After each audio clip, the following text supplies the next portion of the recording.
Le kilo change de poids. Les scientifiques ont décidé de mettre à la retraite l'ancien étalon de mesure. Le nouveau système sera désormais basé sur une formule mathématique. Tout dépendra désormais de la constante de Planck. Vous n'êtes pas très fort en physique, Noufis Acharay vous explique tout. Une révolution est en cours, c'est la redéfinition du kilogramme. Le cylindre, référence des masses depuis 1889, ne pèse plus 1 kg.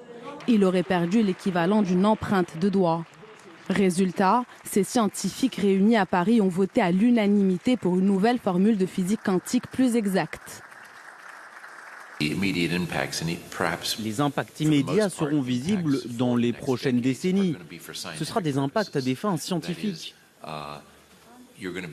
Vous allez être sûr que lorsque vous mesurez quelque chose dans le domaine mécanique, le kilogramme sera stable. Et nous n'en étions pas sûrs dans le passé, et maintenant nous le serons.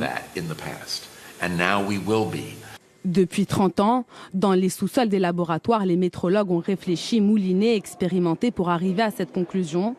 La constance de Planck, formule de physique quantique, ferait parfaitement l'affaire pour remplacer l'objet kilo. Une équation le redéfinissant de manière immuable, universelle et ultra précise.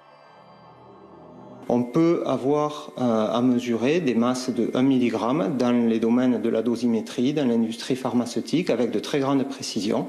La nouvelle définition permettra d'accéder à des précisions bien supérieures aux précisions actuelles.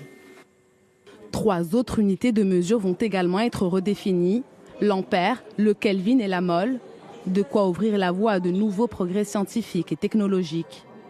La redéfinition du mètre il y a 35 ans a tout simplement permis le développement du GPS.